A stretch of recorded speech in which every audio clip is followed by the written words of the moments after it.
আল্লাহুল্লাযী আরসালা রিয়াহ, আল্লাহ হচ্ছেন তিনি যিনি বাতাস পাঠান। ফাতুসিরু সাহাবা, বাতাসে ধাক্কা মেরে সাহাবকে সরাই নিয়ে যায়। সাহাব হলো মেঘ, মানে মেঘ যে কত প্রকার প্লেনে না উঠলে বুঝবেন না, প্লেনে উঠলে দেখবেন বুঝবেন যে মেঘ কত প্রকার, কতটা স্তর।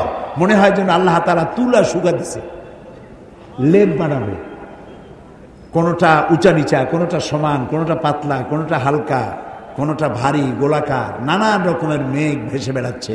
এই মেঘ হলো কোত্থেকে? সমুদ্র থেকে পানি উঠানো হয়েছে, সমুদ্র থেকে পানি উঠানো হলো। এই পানি উপরে উঠে গেল, আল্লাহ মেঘমালায় পরিণত করে দিলেন। বাতাসকে হুকুম করলেন, বাতাস এই মেঘকে টেনে নিয়ে যাও বগুড়ার উপরে। কোরআন শরীফে বগুড়ার নাম নেই, বেহুদা আনন্দ করার কোনো কারণ নেই। আমি ব্যাখ্যায় বললাম, আল্লাহ তাআলা বাতাসকে হুকুম করেন নিয়ে যাও, যেখানে পানি দরকার সেই জায়গায়, অমুক জায়গায় নিয়ে যাও। তো বাতাস আল্লাহ তো বলেন কোন, আর হয়ে যায়, কোন ফায়াকুন, হয়ে যায়। তো বাতাস এখানে চলে এলো, মেঘ আসলো। এখন বৃষ্টির জন্য আল্লাহ বলে দেন বৃষ্টি হয়। তো এই বৃষ্টি তো কলসির কান্দার মতো নাজিল হইতে পারতো না? কলসির কান্দা দিয়ে পানি পড়া বোঝেন? তো এই কলসির কান্দার মতো যদি পড়তো আকাশ দিয়া পানি, তাহলে বাড়িঘর থাকতো একটাও? তাও সুবহানাল্লাহ কবেন না। আল্লাহ রাব্বুল আলামিন জমিনের প্রয়োজন মিটাচ্ছেন, আবার যেন মানুষের বাড়ি ঘরের গরু বাছুরের ক্ষতি না হয়, সেগুলি যেন বিপদে না পড়ে, কষ্টে না পড়ে, সেজন্য বিন্দু বিন্দু করে, ফোঁটা ফোঁটা করে বৃষ্টির পানি নাজিল করে দিয়ে পৃথিবীর কোথায় শুষ্ক একটা বালি, এক কোনা মাটি পড়ে আছে, তালাশ করে করে সমস্ত মাটিগুলি আল্লাহ রাব্বুল আলামিন সিক্ত করে দেন, ভিজায়া দেন। পানিতে যখন ভিজে গেল, ফাসুকনাহু ইলা বালাদিম মাইয়িতিন ফাআহইয়ানা বিহিল আরদা বাদা মাউতিহা। এটা ছিল মরা জমিন, আমি বৃষ্টির পানি দিয়া মরা জমিনটাকে আবার জিন্দা করে দিলাম। সেখানে তুমি বীজ বপন করলে। এখন এই পানিটা কে দিল? সূরা ওয়াকিয়া আল্লাহ তাআলা বলছেন, আফারাইতুমুল মাআল্লাযী তাশরাবুন আআনতুম আনজালতুমুহু মিনাল মুজনি আম নাহনুল মুনজিলুন। যে পানি তুমি পান করো, আকাশ থেকে নাজিল হলো, এ পানিটা কে বর্ষণ করলো? তুমি করছো না আমি করছি? লাউ নাশাউ জাআলনাহু উজাজান, আমি তো ইচ্ছে করলে পানিটাকে লবণাক্ত করেই নাজিল করতাম। পানি যে উঠাইছি সমুদ্র দিয়ে, সমুদ্রের পানি মিষ্টি না নোনা পানি, সেই নোনা পানি উঠাই আমি রিফাইন করেছি, মিষ্টি করে দিছি। সুবহানাল্লাহ। আল্লাহ কি পয়সা চাইছেন? ফালাউলা তাশকুরুন, ও বান্দা কেন শুকর আদায় করো না? এই পানি যদি আমি শুকাই দেই, সূরা মুলুকের মধ্যে আল্লাহ তাআলা বলছেন, কুল আরাআইতুম ইন আসবাহা মাউকুম গাওরান ফামান ইয়াতিকুম বিমাইম মাইন।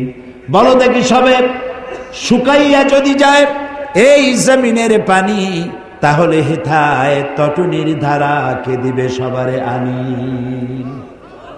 আমি যদি মাটির নিচে, মাটির লেয়ারে, মাটির নিচে পানি আছে না, তাও কথা বলে, আর পানি না থাকলে আপনি টিউবওয়েল দিয়ে উঠান কি? মাটির নিচের পানি, খালের পানি, বিলের পানি সব যদি আমি আল্লাহ শুকায় দেই, তাহলে আমি আল্লাহ ছাড়া এমন কে আছে নতুন করে আবার মরা গাঙ্গে পানির জোয়ার এনে দিতে পারে? আছে কেউ? বলেন সুবহানাল্লাহ, সুবহানাল্লাহ। এভাবে করে আল্লাহ তাআলা পানির ব্যবস্থা করে দিচ্ছেন। সেই আল্লাহ এই পানির চক্রাকারে, এই পানি দিয়ে আল্লাহ তাআলা সব সৃষ্টি করেছেন এবং পানি দিয়ে পৃথিবীর মানুষকে ধন্য করেছেন। আল্লাহ তাআলা বলছেন, দেখো পৃথিবীকে সজ্জিত করেছি, কোনো জিনিসকে আমি খালি খালি বানাই নাই। এই যে ব্যাংকগুলা, ব্যাংক আছে না, এই ব্যাংকগুলো সব চালান দিছে ওই যে অনেক আগে যে সব সরকার ছিল, বাংলাদেশে ব্যাংকগুলি সব পাঠাই দিয়েছে চায়না। ওরা তো ব্যাংক খায়। আমি ব্যাংকক গিয়েছিলাম, মেলবোর্ন ইউনিভার্সিটিতে মাহফিল ছিল। মেলবোর্ন অস্ট্রেলিয়া, যার রাজধানী সিডনি, মেলবোর্ন ইউনিভার্সিটিতে আমার মাহফিল। ব্যাংকক হয়ে যেতে হবে, ব্যাংকক হয়ে ফিরতে হবে থাইল্যান্ডের রাজধানী দিয়ে। তো সেখানে ফেরার পথে আমি 3 দিন সেখানে থাকলাম। দেখলাম ওখানে তো বুদ্ধ ধর্মের লোক বেশি, বৌদ্ধ ধর্মের লোক বেশি। অহিংসা পরম ধর্ম, জীব হত্যা মহাপাপ। যাদের ধর্মীয় নীতি, জীব হত্যা করে তারা জনমের মতো।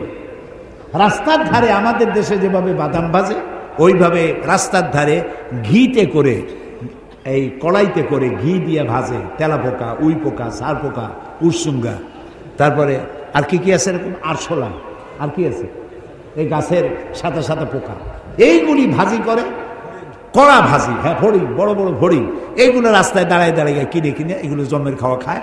আর ব্যাঙের সব তৈরি করে, আস্তে আস্তে ব্যাঙ ব্রিজে করে নিয়ে আসে, 5 স্টার 7 স্টার হোটেল, বড় বড় ব্যাঙ, সেগুলো নিয়ে আসে। ব্যাঙের সব এমন ভাবে বসায় রাখে মনে হয় লাভ দিয়ে মাথার উপর পড়বে।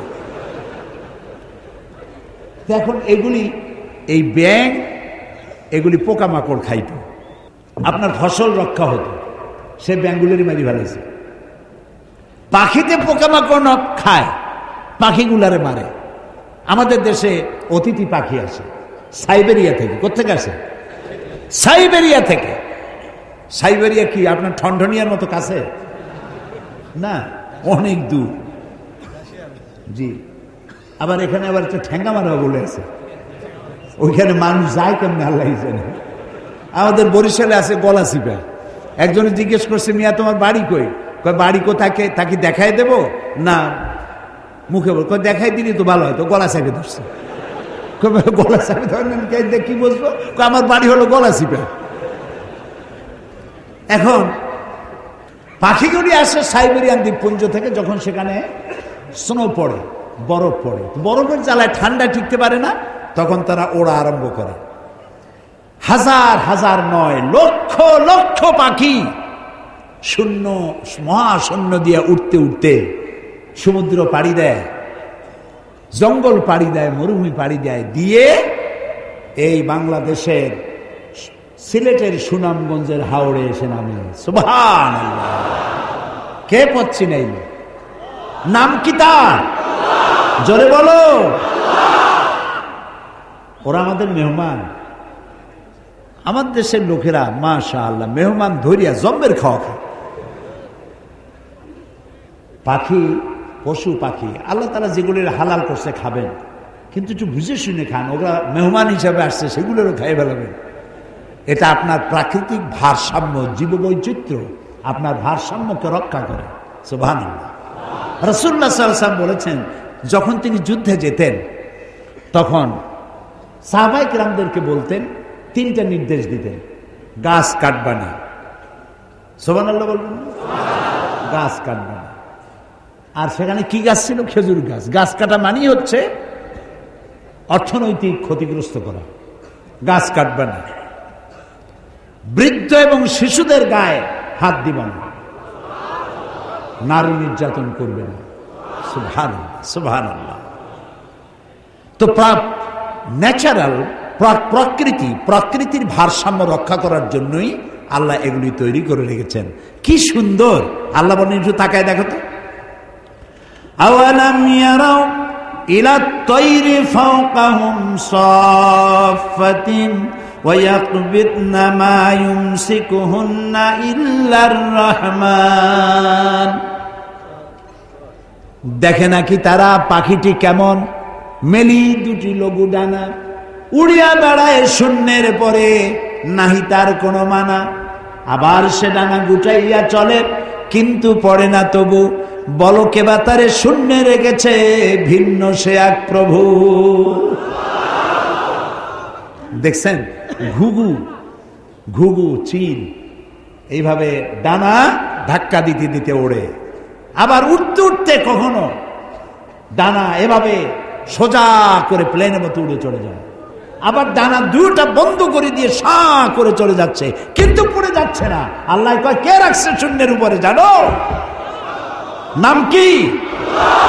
সুবহানাল্লাহ। এগুলি দেখো আর শুকর আদায় করো, কিভাবে আমি এই পাখিগুলিকে সুন্দর করে সাজায় রাখছি, পাখি দিয়ে, গাছ দিয়ে, পালা দিয়ে, ফুল দিয়ে পৃথিবী সুসজ্জিত করেছে। মানুষ ধ্বংসই করে, গড়তে পারে কম। ফুলের গাছ, একজনে ফুলের গাছ উগলাইতে শুরু করছে, তো পুলিশ একটা এসে বলছে, আচ্ছা তুমি ফুলের গাছ উগলাচ্ছ, দেখো না এখানে লেখা কি? কয় লেখা তো আছে ফুল ছেঁড়া নিষেধ, গাছ উগলানো তো আর নিষেধ না। ও গাছের গোড়া শুদ্ধ উগলায় নিয়ে যাচ্ছে। এগুলো আমাদের চরিত্র, ন্যাশনাল ক্যারেক্টার। পরিবেশ দূষণ করা জাতীয় চরিত্র। সিগারেটে মুখে ধরে টান একটা দিয়া উপরে ফু দিয়ে দেখে যায় কদ্দূর। ও চিন্তা করে না যে কত বড় ক্ষতি হচ্ছে পরিবেশে। যে ব্যক্তি সিগারেট পান করেন তিনি তার জীবনের সাথে শত্রুতা করেন। যিনি সিগারেট পান করেন তিনি তার কলিজার টুকরা সন্তানের সাথে দুশ্মনী করেন। কারণ সিগারেট খেয়েছেন, মুখে যে দুর্গন্ধ, এটা দিয়ে বাচ্চার মুখে চুমা দিয়েছেন, এই দুর্গন্ধ আপনার বাচ্চার কলিজার টুকরা সন্তানের কচি হার্টে গিয়ে আঘাত করেছে। আপনি এই ছেলের বাপ হওয়ার যোগ্য নন, আপনি এই বাচ্চার দুশ্মন। আপনার লজ্জা হওয়া উচিত। সিগারেট খাওয়া মুখ দিয়া ফেরেশতার মতো পবিত্র বাচ্চার মুখে চুমা দিচ্ছেন।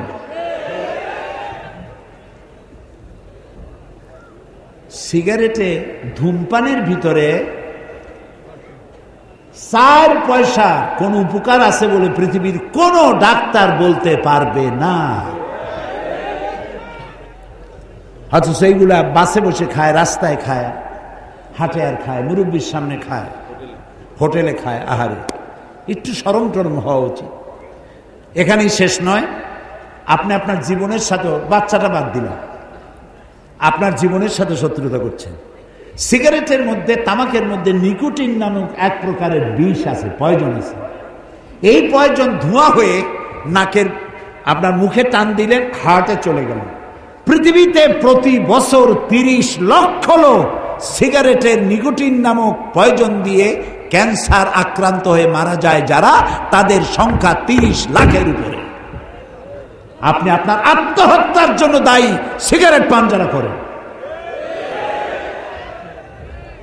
তো পরিবেশ দূষণ করা এটা কোনো মানুষের কাজ না, পরিবেশকে গড়া, সুন্দর করা মানুষের কাজ। এরপরে দেখেন আল্লাহ তাআলা বলছেন, দেখো পাখিগুলো দেখলে, এবার দেখো মৌমাছি। কি দেখবেন? সুবহানাল্লাহ। মৌমাছির নামে একটা সূরা নাজিল হয়ে গেছে। সূরাটার নাম কি? আরে ভাই, আমি কি খামাখা বলছি? এই কোরআন মহাবিশ্বের মহাবিশ্ব কি নাই? পিঁপড়ার নামেও একটা সূরা আছে, নাম কি? সূরা আন-নাম। আবার হাতির নামে একটা সূরা আছে। এখন পিঁপড়া বড় না হাতি বড়? অথচ হাতির নামের সূরাটা এতটুকু, আর সূরার নাম এত বড়, পিঁপড়া। সুবহানাল্লাহ। আবার মাকড়সার নামেও একটা সূরা আছে, নাম কি? আনকাবুত। আবার মানুষের নামে একটা সূরা আছে, নাম কি? আন-নাস। এখন মানুষের মধ্যে তো 2টা শ্রেণী, পুরুষ আর নারী। মেয়ে লোকের নামেও একটা সূরা আছে, সূরা নিসা। এখন আন-নাস, নারী আর পুরুষ মিলে যেটা, সেটা এতটুকু। আর মেয়ে লোকের নামে যে সূরাটা এত বড়।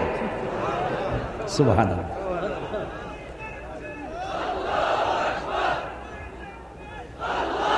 এই কোরআনে কি নাই?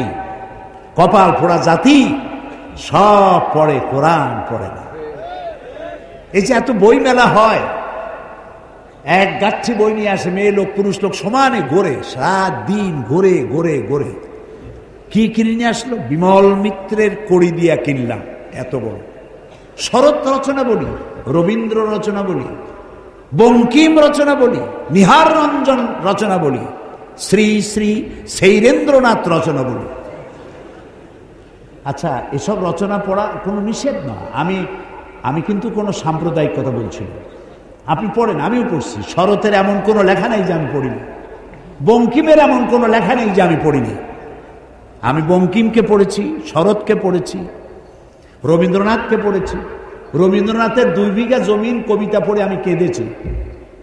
কাবুলিওয়ালা গল্প পড়ে আমি কেঁদেছি।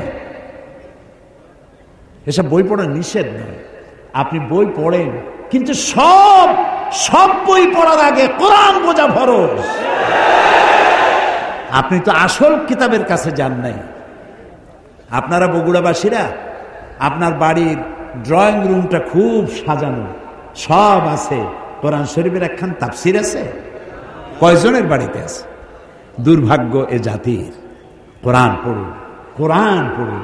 ওই যে একটা স্লোগান দেয় না, আল কোরআনের আলো, এইটা হলো ভালো স্লোগান।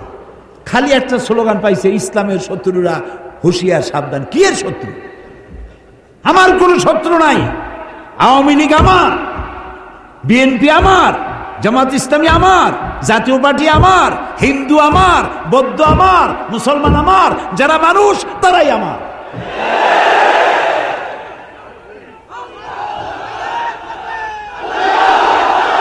কাজী কাউকে শত্রু না বানায়া বন্ধু বানাতে চেষ্টা করেন, বন্ধু বানাতে চেষ্টা করেন। মানুষকে ভালোবাসা দিয়ে যা করা যায়, শাসন করে তা করা যায় না। এই জন্য দেখেন বারবার কোরআনের কথা আসে। আল্লাহ তাআলা কোরআনে কোথাও বলেন নাই যে আমার কথা না মানলে বোমা মেরে উড়াই দাও। বলছে একটা শোনেন,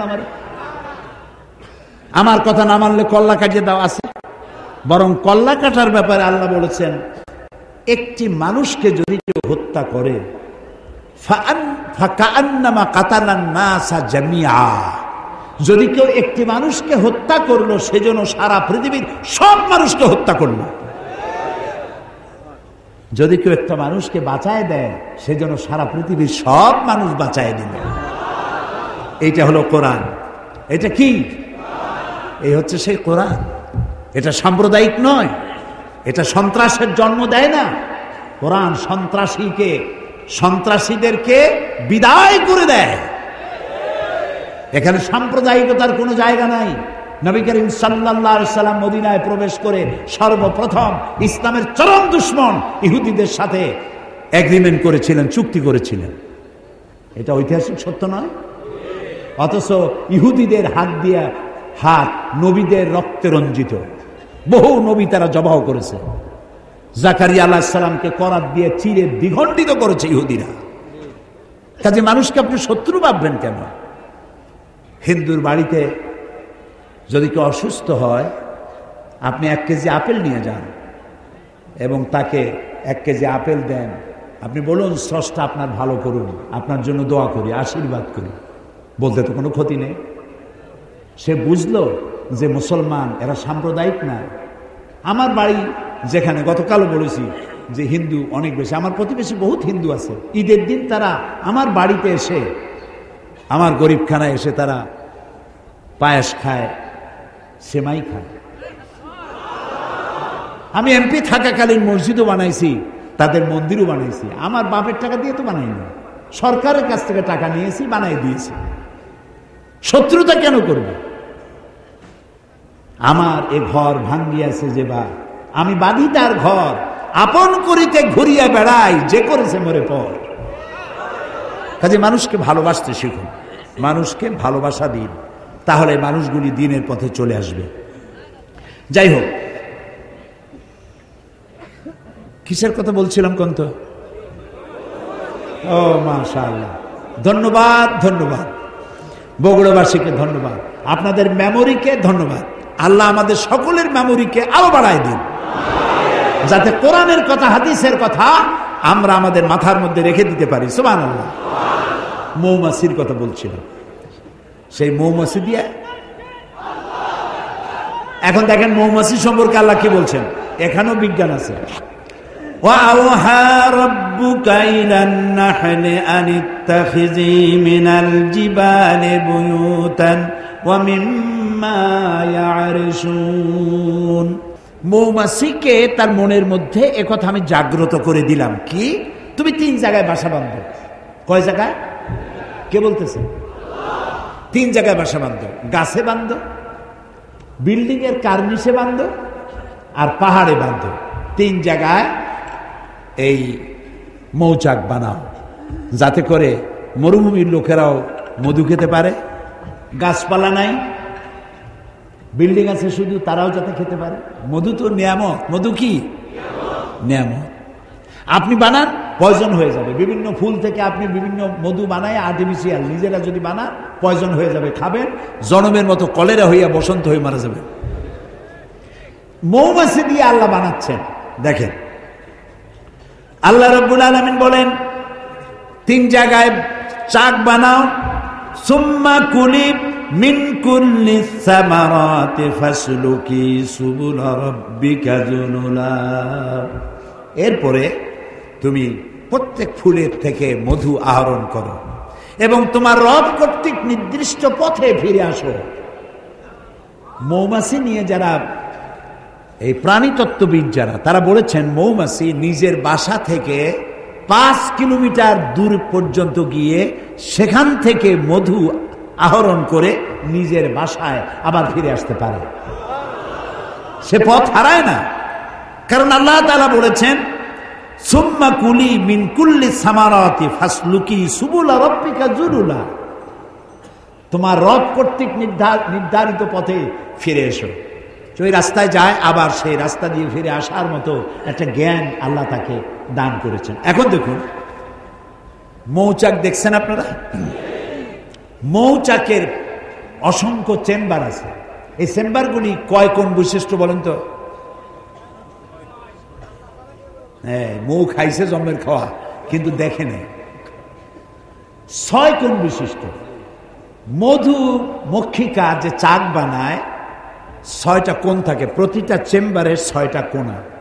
এই যে সমান সাইজের, একটাও বড় নয় একটাও ছোট নয়, হাজার হাজার চেম্বার বানালো 6 কোণ বিশিষ্ট। ওর কাছে কি জ্যামিতি বক্স ছিল? মেশিন টুল ছিল? কি দিয়ে বানালো? সুবহানাল্লাহ বলবেন। সুবহানাল্লাহ। এরপরে বিল্ডিং এর কার্নিশে এসে বানায়েছে মৌচাক।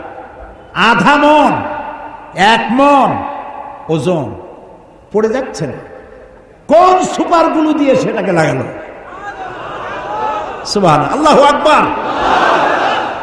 আল্লাহ তাআলা এই মধুমক্ষিকার মধ্যে আল্লাহ তাআলা এই শক্তি দান করেছেন, বুদ্ধি দান করেছেন, প্রজ্ঞা দান করেছেন। আর মধু হচ্ছে শেফা। আল্লাহ বলছেন শেফাউন লিন্নাস, এটা মানুষের জন্য, এটি হলো শেফা, রোগের প্রতিষেধক।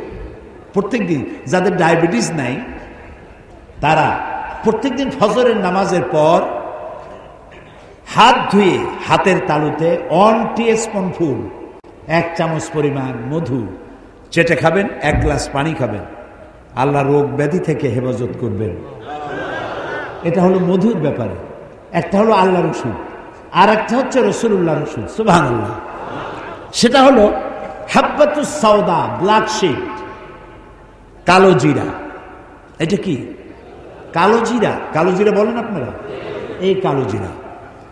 কালো জিরা সম্পর্কে রাসূলুল্লাহ বলেছেন দাওয়াউন লিকুল্লি দা ইল্লা সাম। এই কালো জিরাগুলি সমস্ত রোগের ওষুধ, মৃত্যু ছাড়া। সুবহানাল্লাহ বলবেন না?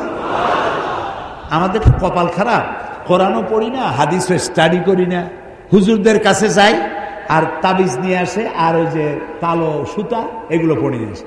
হুজুররা কি পড়ে আল্লাহ জানে, কালো সুতা গিরে দেয়, গিরে দেয়, গিরে দেয়। কতগুলো গিরে দিয়ে দিল, কতগুলো তাবিজ দিল, বাচ্চার গলায় ঝুলাই দিল। বাচ্চা যদি কথা বলতে পারতো, বলতো মা আমি কি অপরাধ করছি, এতগুলো ঝুলাইছো কেন? এই সুতা মুতা ঝুলানো, তাবিজ লাগানো শরীয়তের কোনো বিধান নাই। রাসূলুল্লাহ তাবিজ লেখার জন্য কোনো পারমিশন দেন নাই। একজন সাহাবীও তাবিজ লেখেন নাই। রাসূলুল্লাহ ঝাড়ফুঁক করেছেন, সাহাবায়ে কেরাম ঝাড়ফুঁক করেছেন, আপনিও করুন। রোগাক্রান্ত কোন রুগীকে দেখতে গেলে রাসূলুল্লাহ বলেছেন ৭০,০০০ ফেরেশতা তার জন্য দোয়া করে। এই সব কাম তো করবো না, আকাম করে বেড়াবো খালি। রুগী দেখতে যান, রুগীর মাথায় হাত বুলান, সূরা ফাতিহা পড়ে ফু দিয়ে আসেন। সুবহানাল্লাহ বলে। সুতরাং আল্লাহ তাআলা এই মধুকে ওষুধ বানাচ্ছেন, আবার এই মধু পান করলে নানাবিধ রোগ আল্লাহ মাফ করে দেন। এখন দেখুন আল্লাহ তাআলা বলছেন এই যে উট, এখন তো উট বাংলাদেশে কোরবানির জন্য আসে, এই উটগুলি সম্পর্কে আল্লাহ বলেছেন আফালা ইয়ানজুরুনা ইলাল ইবিলে কাইফা খুলিকাত, উট বানাইছি কেমনে তা কি দেখছো? কে বলতেছেন? উট বানাইছি কেমনে তা কি দেখছো? এত জিনিস থুইয়া আল্লাহ তাআলা উটের কথা বললেন কেন? এটার ব্যাপারে অনেক তাফসীর আসছে। কেউ বলছে উটের দুইটা হাঁটু, কেউ বলেছে উট মরুভূমির জাহাজ, নানান কথা নানান জনে বলেছে। কিন্তু সর্বশেষ যেটা আবিষ্কার হয়েছে সেটা হলো উট হচ্ছে পৃথিবীর সমস্ত প্রাণী থেকে আলাদা এক্সেপশন, কিছু কোয়ালিটি আল্লাহ তাকে দান করেছেন, কিছু আলাদা জিনিস দিয়েছেন। সেটা কি? সেটা হলো এই সমস্ত মানুষ পানি যতটা লোড করে খায় ততটা আনলোড করে, পেশাব করে বের করে দেয়। উট একমাত্র প্রাণী যতটা পানি খায় তার সবটা পেশাব করে ফেলে দেয় না, কিছু পানি জমা করে রাখার মতো তার বডির মধ্যে একটা চেম্বার আছে যেখানে পানিটা জমা থাকে। পৃথিবীর সমস্ত প্রাণী বাতাস থেকে অক্সিজেন নেয়, আর এই অক্সিজেন যতটা নেয় ততটাই ছেড়ে দেয়। উটই একমাত্র প্রাণী যতটা অক্সিজেন গ্রহণ করে সব ছেড়ে দেয় না। তার লাংসের পাশে, তার লাং যেটা, ওর পাশে একটা চেম্বার আছে, সেই চেম্বারে খানিকটা অক্সিজেন জমা করে রাখে। কেন? এই জন্য যে মরুভূমিতে বালুর ঝড় হয়, সাইমুন ঝোড়ো হাওয়া, এই বালুর ঝড় যখন হয় তখন মানুষেরা টের পেয়ে যার যার বাড়ি চলে যায়। উঠতে থাকে মরুভূমিতে, ওর তো বাড়ি নাই, ঘর নাই। আর এক চোটে এই মরুভূমিতে বালুর ঝড় হয় 2 দিন 3 দিন 5 দিন 7 দিন, তখন এই উট যাবে কোথায়? ও তো চোখ টোক কানা হয়ে যাবে, ও তো মরে যাবে। এই জন্য আল্লাহ রাব্বুল আলামিন উটের বডির মধ্যে অক্সিজেন রাখার আর পর্যাপ্ত পানি রাখার ব্যবস্থা করেছেন। যখনই উট টের পায় মরুভূমিতে ঝড় হবে, সঙ্গে সঙ্গে তার সামনে 2 পা দিয়া বালুগুলি সরাইয়া, তার গর্দান অনেক লম্বা, মাথা আর গর্দানের অর্ধেক বালুর মধ্যে ঢুকায় দিয়ে দেয়। অন্তত 7 দিনের মধ্যে পানি আর অক্সিজেনের জন্য মারা যাবে না। আফালা ইয়ানজুরুনা ইলাল ইবিলি কাইফা খুলিকাত, আরে মানুষ কেমনে বানাইলাম, উট কিভাবে বানালাম তা কি লক্ষ্য করবা না? সুবহানাল্লাহ, সুবহানাল্লাহ। আল্লাহ তাআলা বলছেন দেখো, এবার তুমি এই পৃথিবীর দিকে তাকাও, সৌরজগৎ তথা বহুমাত্রিক জগতের দিকে তাকাও। আমরা 2টা জগৎকে চিনি, ইহ জগৎ, পরজগৎ, ইহকাল আর পরকাল। কিন্তু জগৎ 2টা না। আল্লাহ তাআলা বলছেন আলহামদুলিল্লাহ রব্বিল বলেন আলামিন। বহু জগতের, বহুমাত্রিক জগতের কনসেপশন আল্লাহ তাআলা সূরা ফাতিহার শুরুতেই দিয়েছেন। তিনি এক জগতের রব নন, তিনি বহুমাত্রিক জগতের রব। বহুমাত্রিক জগৎ কোথায়? মহাশূন্যে আছে গ্যালাক্সি, মিল্কি ওয়ে, এখানে রয়েছে চন্দ্র, সূর্য, গ্রহ, নক্ষত্র, অসংখ্য জগৎ। কত বড় জগৎ তা আমি বলে শেষ করতে পারবো না। এই পৃথিবীর উপরিভাগে একটা জগৎ, এর তলদেশে আরেকটি জগৎ, পানি, সমুদ্র, পানির মধ্যে এক জগৎ, সমুদ্রের তলায় আর এক জগৎ, এ মাটির তলায় আরো বহু জগৎ। এই বহু জগতের, বহুমাত্রিক জগতের মালিককে আল্লাহ তাআলা। বিজ্ঞানীরা বলেছেন যে চাঁদ হচ্ছে পৃথিবী থেকে 2,32,000 মাইল দূরে, আর সূর্য হচ্ছে 9,30,00,000 মাইল দূরে। সূর্য হচ্ছে পৃথিবীর চাইতে 13 লক্ষ গুণ বড়। এটা দেখে মানুষ অবাক হয়ে গেছে। কিন্তু বিজ্ঞানীরা বলেন এরপরে তারা আরো আবিষ্কার করলো, এমন সব গ্রহের, এমন সব তারকার সন্ধান তারা পেলেন যেই তারকা সূর্যের চাইতে বড়। কত বড়?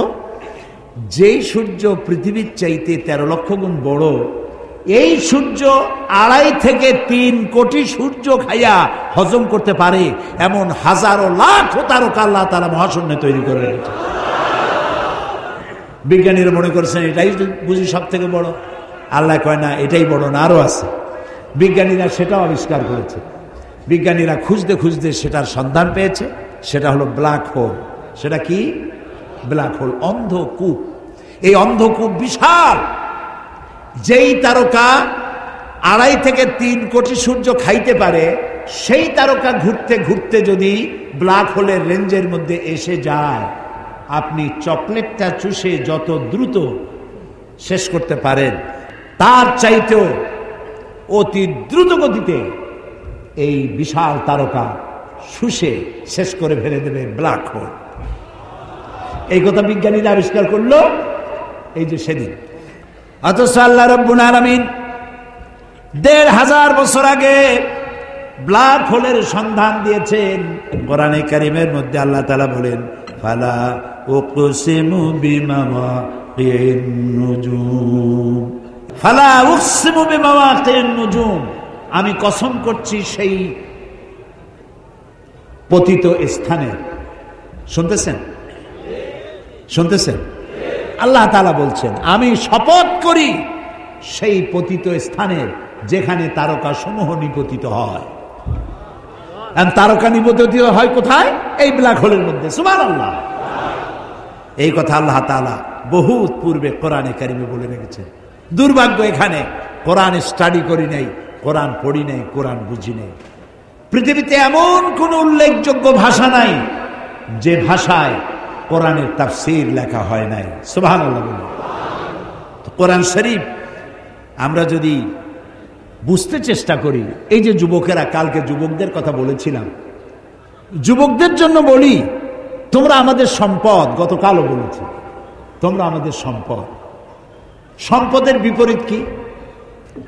সম্পদের বিপরীত হচ্ছে আপদ।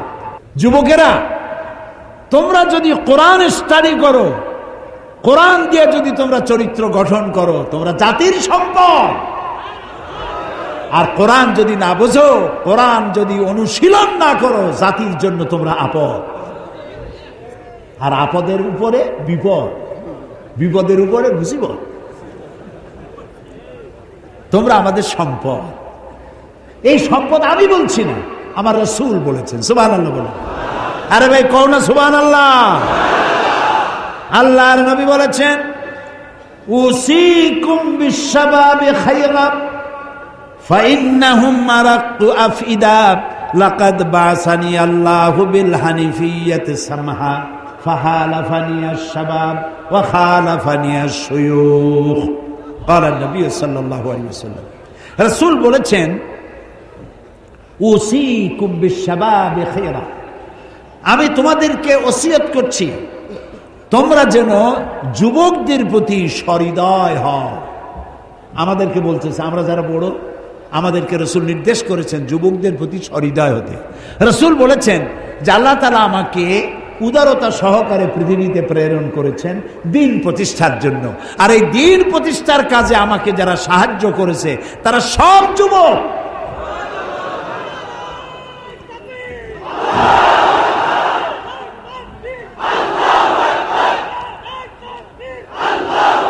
আর যারা বিরোধিতা করেছে সব বুড়ো, বুড়োর দলেরা, এরা বিরোধিতা করেছে।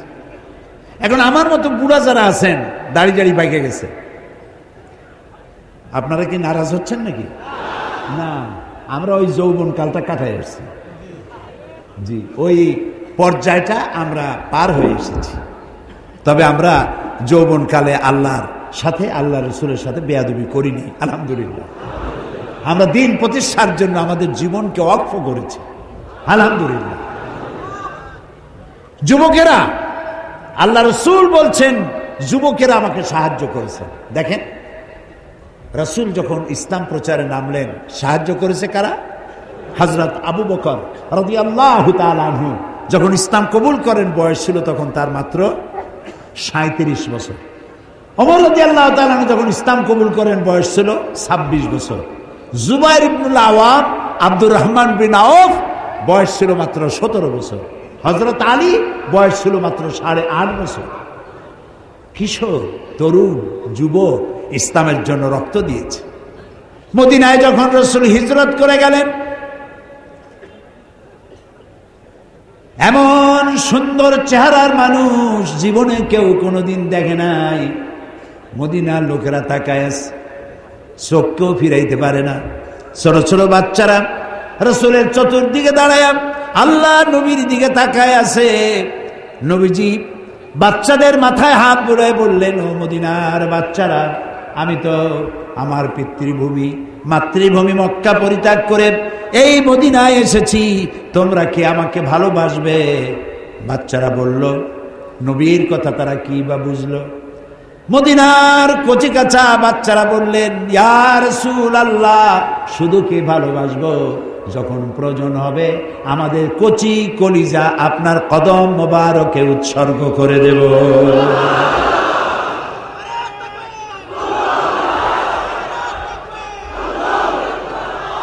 সুতরাং যুবকরাই সর্বকালে সর্বযুগে যুবকরাই ইসলামকে সাহায্য করেছে, আলহামদুলিল্লাহ। কিয়ামত পর্যন্ত করতে থাকবে। যারা ইসলামের সাথে থাকবে তারা সৌভাগ্যবান, সুবহানাল্লাহ। বিরোধিতা করলো বুড়োরা, আবু জাহাল, আবু লাহাব, উতবা, সাইবা, মুগিরা, আবু সুফিয়ান, গোষ্ঠী সুদ্ধা সবগুলার বয়স ছিল 40-এর উপরে। এই বুড়োরা বিরোধিতা করেছে। হযরতে আবু সাঈদ খুদরি রাদিয়াল্লাহু তাআলা আনহু, বহুত হাদিসের রাবী তিনি কোন মজলিসে বসা থাকলে যদি দেখতেন যুবক আসতেছে, তিনি দাঁড়ায় যেতেন। সুবহানাল্লাহ বলতে। আমরা তো চেয়ারটা পাইলে আর ছাড়তেই চাই না। যুবক আসছে খেয়ালও করি। আল্লাহ রসুলের সাহাবী যুবক দেখে দাঁড়ায় গেছেন, দাঁড়ায় গিয়ে বলতেন, মারহাবাম বিওয়াসিয়াতি রাসূলিল্লাহ সাল্লাল্লাহু আলাইহি ওয়াসাল্লাম, হে রাসূলের চলমান উপদেশ, হে রাসূলের চলমান উপদেশ, মারহাবা, ওয়েলকাম, স্বাগতম, আমি তোমাকে সুস্বাগতম জানাচ্ছি। কারণ কাদ আমারানা আন নাহফাজাল হাদিসা ওয়া নুআসিয়া লাকুম ফিল মাজালিস, কারণ রাসূল আমাদেরকে বলেছেন আমরা যেন রাসূলের হাদিসগুলি সংরক্ষণ করি আর আমাদের মজলিস সমূহে যুবকদের জন্য যেন জায়গা বানায় দেয়। যুবকদের বসতে দাও, ওদেরকে ভালোবাসো, ওদেরকে রাগ করো না। আমাদের কপাল খারাপ। আপনারা রাগ করতেছেন নাকি? মসজিদে যদি ছোট বাচ্চা যায়, কিছু মুরব্বী আছে, দূর দূর দূর। আশ্চর্য কথা, একটা বাচ্চা ঢুকেছে, আপনি দূর দূর করতেছেন। ওরা কি কোনো বিশেষ কোনো প্রাণীর বাচ্চা? মানুষের সন্তান, আপনি চোখ মোটা করতেছেন। প্রথম কাতারে বাচ্চা দাঁড়াইছে, তো আপনার কি হয়েছে? আপনি কেন ধমক দিবেন? এটা আল্লাহর মসজিদ, এটা আপনার মামু বাড়ি না। বাচ্চা ছেলেটাকে আদর করেন, একটা কোনায় জায়গা করে দেন। তার বাপ বা চাচা যার সাথে আসছে, বাচ্চাটা নিয়ে এক কোনায় গিয়ে দাঁড়াবে। মাঝখানে দাঁড়ালে দেখতে অসুন্দর। ইসলাম তো আবার সৌন্দর্য প্রিয় বেশি। আল্লাহ নিজে সুন্দর, সুন্দরকে তিনি ভালোবাসেন। দেখেন না, লাইন সোজা হতে হবে। নামাজ পড়বো যেমনি খুশি সামনে দাঁড়াই নিতে হয় না। কাতার সোজা করা কি সুন্নত? নফল, ওয়াজিব। যার কারণে কাতার বাঁকা হবে, পুরা কাতারের জন্য আল্লাহর দরবারে তাকে দায়ী হতে হবে। এটা ডিসিপ্লিন, সৌন্দর্য প্রিয়তা। নামাজ পড়বেন অক্ত মতো। আপনার প্লেন ছাড়বে বলে আপনি নামাজ, জোহরের নামাজ 12টার সময় পড়ে যাবেন, ট্রেন ছাড়বে আসরের নামাজ 3টার সময় পড়বেন, তা হবে না। যে জাতির 5 ওয়াক্ত নামাজ টাইমলি পড়তে হয়, সেই জাতির পাঞ্চুয়ালিটি কোনো জ্ঞান নাই। মন্ত্রী সাহেব বক্তৃতা করবেন বেলা 3টায়, 5টায়ও খোঁজ নেই। 5 মিনিটের জন্য ওয়াজ করতে দেওয়া হয়েছে, আহমদ নুসল্লি আলা, তারপরে সাল্লাল্লাহ পড়তে পড়তে 1.5 ঘন্টা শেষ। এই হলো আমাদের সময়ের জ্ঞান। 9টার ট্রেন কয়টায় আসবে? দেখা গেল একদিন সত্যি সত্যিই 9টার ট্রেন 9টায় আসছে। লোকেরা খুব খুশি। স্টেশন মাস্টার বলছে এত খুশি হওয়ার কারণ নাই, গতকালকেরটা আজকে আসছে। তো সময়ের জ্ঞানও নাই, বাচ্চাদের প্রতি স্নেহ নাই। বরং আমি বলতে চাই, পকেটে 2-4টা চকলেট রাখেন মুরব্বীরা। কোনো বাচ্চা যদি মসজিদে যায় নামাজ পড়তে দেখেন, বেরোবার সময় ওর হাতে মাথায় হাত বুলাবেন, বাবা তুমি নামাজ পড়তে আসছো, খুব খুশি হয়েছে, তোমার নাম কি বাবা? নামটা শুনলেন, হাতে একটা চকলেট ধরাই দিলেন। বাচ্চা মনে করলো মসজিদে গেলেই তো চকলেট পাওয়া যায়। আর যে ধমক দিছেন, ও বাড়ি যায় মার কাছে বলবে, মা আমি জিন্দিগিতে মসজিদে আর যাব না। ওর কলজা ছোট তো, আপনি বাচ্চা ছেলেকে কতটা ধমক দিবেন, কতটা চোখ মোটা করবেন, তার একটা মেজারমেন্ট থাকতে হবে। ছোট্ট বাচ্চা ধমক দিবেন 1.5 মণ ওজনের, তো হার্ট ফেল করবে।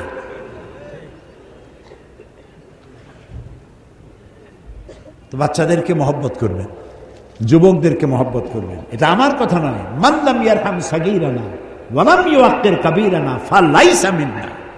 রাসূলুল্লাহ বলেছেন, যে ব্যক্তি ছোটদেরকে স্নেহ করে না, বড়দেরকে সম্মান করে না, তারা আমার দলভুক্ত না, আমার উম্মতি না।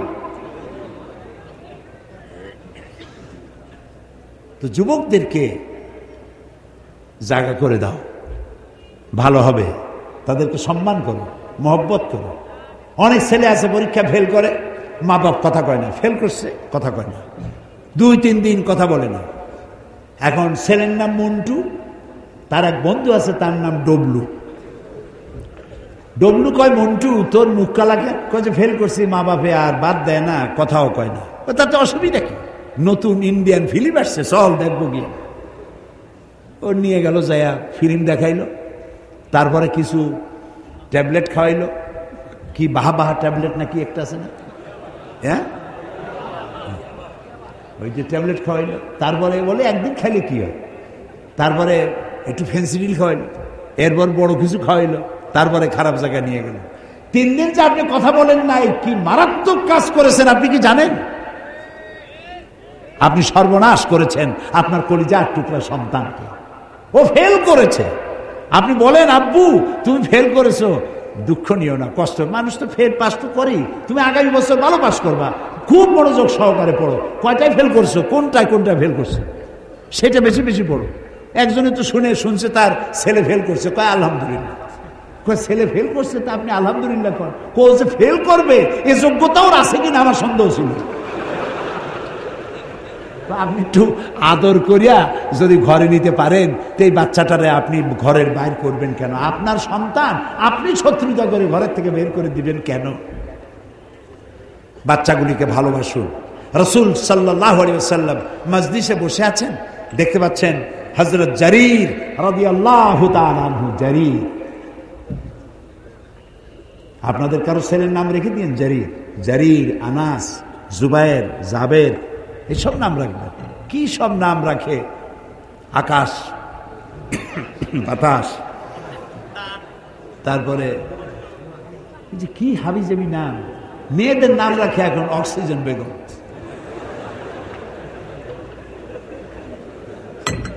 আল্লাহ হেদায়েত করুক, বলেন আমিন। এরকম নাম আপনি রাখবেন কেন? ইসলামী নাম রাখবেন। কি নাম রাখবেন? ইসলাম। রাসূলের সাহাবীদের নাম রাখেন। আনাস, রাসূলুল্লাহ কি ভালোবাসতেন তাকে, সুবহানাল্লাহ। এইসব নাম রাখেন। তো জারীর রাদিয়াল্লাহু তাআলা আনহু, তিনি যদি কোন মজলিসে আসতেন, সাহাবীরা বলতেন আমাদের মধ্যে এক ফালি চাঁদ উদিত হয়েছে, এত সুন্দর ছিলেন তিনি দেখতে। মজলিসে জায়গা পান নাই, দাঁড়ায় আছেন, রাসূলের দৃষ্টি এড়ায় নাই। রাসূলুল্লাহ নিজের চাদরটা খুলে ফিকে মারলেন, ইজলিস ইয়া জারীর, ও জারীর তুমি আমার চাদরের উপরে বসো। আল্লাহু আকবার। বিশ্ব নবী,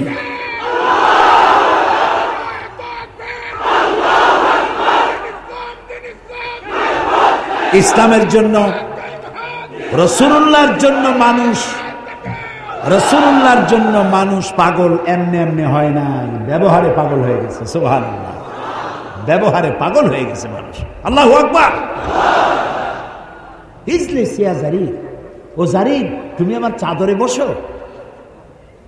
ফাকাব্বালাহা জারীর ওয়া দাম্মাহা ইলাই। হযরতে জারীর রাসূলের চাদর উঠায় নিলেন, উঠায় নিয়ে বুকের সাথে জড়ায় ধরলেন, চুমা খাইলেন। চোখ দিয়ে পানি পড়তেছে, বলতেছেন ইয়া রাসূলুল্লাহ, আপনার চাদরে কি কেউ বসতে পারে? আকরামাকাল্লাহ কামা আকরামতানি ইয়া রাসূলুল্লাহ, হে রাসূল, আপনার সম্মান আল্লাহ কোথায় উঠাইছেন? সুবহানাল্লাহ, আরো উঠাক, আরো উঠাক, আপনি আমাকে সম্মানিত করেছেন ইয়া রাসূলুল্লাহ। এই যুবক সুবহানাল্লাহ রাসূলের জন্য মা ছেড়েছে, বাপ ছেড়েছে, ধর্ম ছেড়েছে, জমিন ছেড়েছে, মাতৃভূমি ছেড়েছে, সব ছেড়ে রাসূলের পিছনে লাইন লাগাইছে মানুষ। সুবহানাল্লাহ। আমরা আসুন আবার সেই ব্যবহার দিয়ে দুনিয়াকে আপন করে নেই। পারবো না? পারবো না?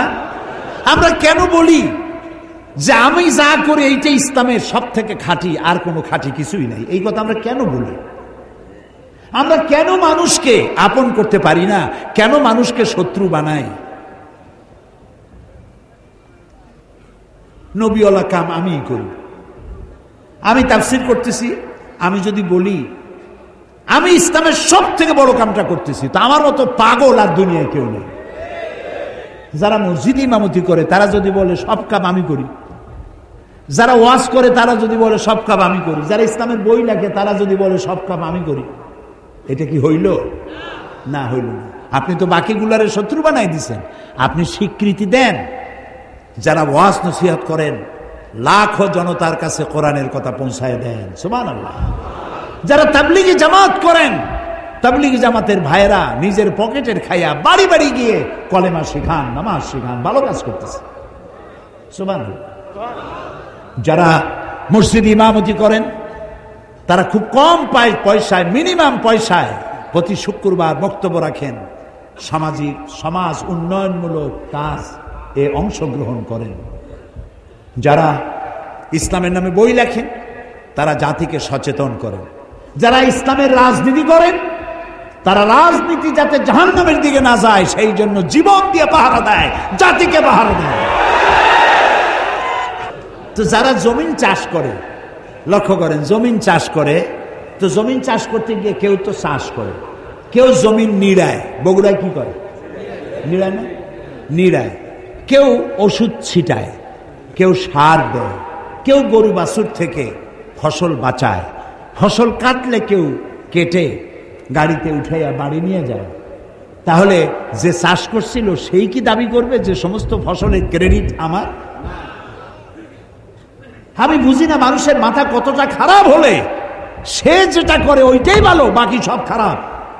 এই কথা আপনি কেন বলেন? এই ছোট লোকী আচরণ বন্ধ করুন। এই সুপিরিয়রিটি কমপ্লেক্স মাথা থেকে নামায় দেন। সবাইকে সম্মান করতে শিখুন, সবাইকে মর্যাদা দিতে শিখুন, প্রত্যেকের কাজে স্বীকৃতি দিতে শিখুন, তাহলে ভালো হবে। 15 কোটি মুসলমান যদি এক থাকে, এই জমিন কোন শকুনের কুদৃষ্টি পড়তে পারবে না। আর যদি শকুনের কুদৃষ্টি পড়ে আমাদের এই ঘর মারামারিতেই পড়বে।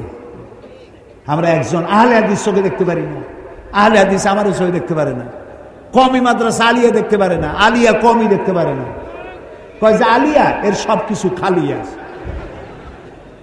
এগুলো কেন কই কন্ত দেখি? আমি তো বলি আমার এই দুইটা চোখ, আপনার কয়টা? দুইটা, একটা ডান আর একটা। এই দুইটা চোখের মধ্যে আপনার কাছে কোনটা প্রিয়? হ্যাঁ, দুটেই। আমার কাছেও আলী আর কওমি মাদ্রাসা আমার দুইটা চোখের মতো প্রিয়। আমি যখন যেখানে যাই, এই যে চট্টগ্রামের সব থেকে বড় মাদ্রাসা পটিয়া মাদ্রাসা, হাটহাজারী মাদ্রাসা, আমি সব মাদ্রাসা সফর করি, আলেমদের সঙ্গে দেখা করি। মৌলানা শামসুল হক সাহেব ফরিদপুরি রহমতুল্লাহ সদস্য হুজুর যাকে বলা হয়, আমি তার উজু করাইছি, তার পাও ধোয়াই দিয়েছি। আমি খতিবে আজম মৌলানা সিদ্দিক আহমদ সাহেবকে খেদমত করেছি। আমি মক্কা শরীফে জ্বর হয়েছে, আমি তার পাশে বসে পাও চেপেছি তার। কিন্তু আমি ছোট হয়ে যাইনি।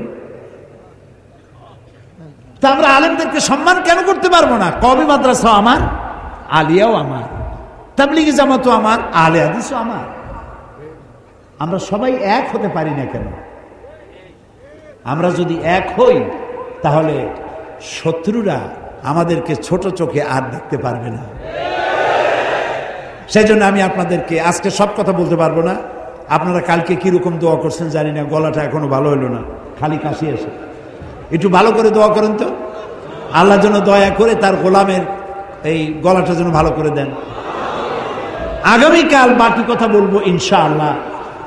কোরআনের বিজ্ঞানময় মুজিজা শেষ করতে পারলাম না, কালকে হবে বাকি কথা। এখন মোনাজাতের জন্য দাঁড়ানো ভাইরা বসবেন, যত দাঁড়ানো লোক আছেন সবাই বসেন। বসতে বল, যখন মোনাজাতের কথা একটু দাঁড়ান। মোনাজাতের কথা যখন হয় তখন কিছু লোক দাঁড়ান আর হাঁটেন। আমি তাদেরকে বিনীতভাবে বলবো, মোনাজাতটা কার কাছে হয় বলেন তো, বলেন না? আল্লাহর কাছে মোনাজাত করা হবে যখন ঘোষণা হয়। আপনি যখন হাঁটেন তখন ফেরেশতার ক্যামেরায় আপনার ছবি ওঠে। এই যে কিছু লোক গত রাত্রে এবং গতদিন আজকের দিনে কিছু লোক মারা গেল, বিভিন্ন ক্যাম্পে মারা গেছে। এই জন্য আমরা বেশ দুঃখ পেয়েছি, গোটা জাতি মর্মাহত। আমি মোনাজাতে বলেছি, মনে আছে আপনাদের? বিডিআর আমাদের সম্পদ, তারা খেয়ে না খেয়ে সীমান্ত প্রহরা দেয়। তারা আমাদের গৌরবান্বিত সন্তান, আমাদের সেনাবাহিনী, আমাদের অহংকার। স্বাধীনতোত্তরকালে দেশ প্রেমের প্রত্যেকটি প্রশ্নে তারা উত্তীর্ণ। পৃথিবীর যেখানে তারা গেছে সেখান থেকে বাংলাদেশের মর্যাদা কুড়ায় এনেছে। আমাদের র্যাব দেশকে সন্ত্রাস মুক্ত করার ব্যাপারে বিশাল অবদান রেখেছে। আমাদের পুলিশ, আমাদের আনসার, এদের মধ্যে যারা মারা গেলেন এই দুর্ঘটনায়, আল্লাহ যেন তাদের বেহেশত নসিব করেন, আল্লাহ যেন তাদের জান্নাত নসিব করেন। তাদের বিধবা স্ত্রী, তাদের সন্তান যাদেরকে তারা রেখে গেলেন অসহায়, আল্লাহ যেন তাদের সহায় হয়ে যায়। আর একটা প্রশ্ন এসেছে আমার কাছে যে যুদ্ধ অপরাধী নাকি আমাকেও বলা হচ্ছে। আল্লাহ মাফ করুন।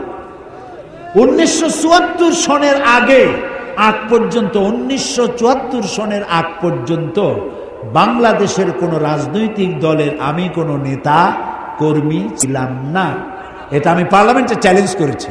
কেউ প্রমাণ করতে পারলে স্বেচ্ছায় সজ্ঞানে সংসদ সদস্য পদ থেকে পদত্যাগ করব, পার্লামেন্টে চ্যালেঞ্জ করেছি। পার্লামেন্টে এখন সেটা রেকর্ড হয়ে আছে। এই চ্যালেঞ্জের মোকাবেলা কেউ করতে পারে না।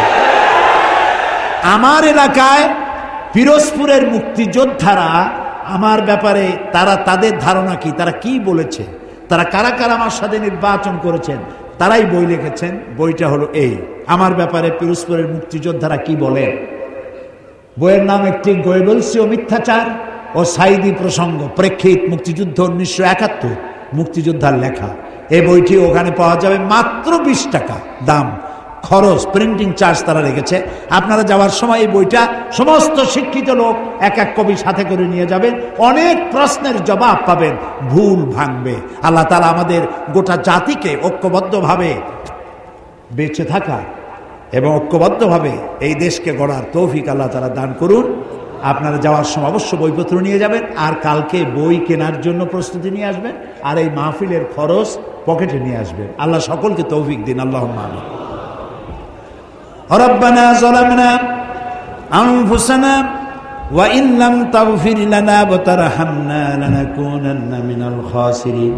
আয় আল্লাহ তাআলা, হাজার হাজার মুসলমান নরনারী দীর্ঘক্ষণ তোমার কোরআনের কথা আমরা শুনেছি। মেহেরবানি করে জিন্দেগি গুনাহ খাতাকে মাফ করে দাও। আমাদের মা বাপ মুরব্বী যারা কবরে শুয়ে আছেন, কবরগুলিকে জান্নাতের টুকরা বানায় দাও। রব্বির হামহুমা কামা রব্বায়ানি সগীরা। সবাই পড়েন, রব্বির হামহুমা কামা রব্বায়ানি সগীরা। আয় আল্লাহ তাআলা, আমাদের প্রিয় জন্মভূমি বাংলাদেশ, এই বাংলাদেশের উপরে তোমার রহমত নাজিল করো। আল্লাহ অশান্তি দূর করে দাও, মারামারি কাটাকাটি অশান্তি দূর করে দাও, প্রত্যেকের অভাব অভিযোগ দূর করে দাও। আল্লাহ তাআলা, তুমি তাকায় দেখো কত বান্দা কত বান্দি এখানে এসেছে, বিশেষ করে জওয়ান যুবক ছেলেরা এসেছে। আল্লাহ, সমস্ত যুবকদের চরিত্র সাহাবীদের চরিত্রের অনুকরণের তারা যেন চরিত্র গড়তে পারে তৌফিক দিয়ে দাও। সমস্ত যুবকদেরকে দিনদার বানাও, ইমানদার বানাও, নামাজি বানাও, কোরআন বুঝার জন্য যুবকদেরকে পাগল বানায় দাও, কোরআনের প্রতি তাদের মহব্বত কলিজার মধ্যে দিয়ে দাও। আল্লাহ ঐতিহ্যবাহী জেলা বগুড়া, আল্লাহ বগুড়ার সমস্ত মানুষগুলির উপরে রহমত নাজিল করো। বাংলাদেশের স্বাধীনতার সার্বভৌমত্ব কিয়ামত পর্যন্ত হেফাজত করো। আমাদের মধ্যে ভুল বুঝাবুঝি নিরসন করে দাও। ভাই ভাই মিলেমিশে চলার তৌফিক দান করে দাও। সারা দুনিয়ার মুসলমানদের উপরে তোমার রহমত নাজিল করো। আগামীকাল এই মাহফিলের শেষ দিন, আল্লাহ তুমি দয়া করে এ মাহফিলকে আগামীকাল তুমি কামিয়াব করে দিও। রব্বানা তাকাব্বাল মিন্না ইন্নাকা আনতাস সামিউল আলিম ওয়া তুব আলাইনা ইন্নাকা আনতাত তাওয়াবুর রহিম। সুবহানা রাব্বিকা রাব্বিল ইজ্জাতি আম্মা ইয়াসিফুন ওয়া সালামুন আলাল মুরসালিন ওয়ালহামদুলিল্লাহি রাব্বিল আলামিন। ওয়াজআল আখিরা কালামিনা ইনদাল মাউত লা ইলাহা ইল্লাল্লাহু মুহাম্মাদুর রাসূলুল্লাহ। আসসালামু আলাইকুম।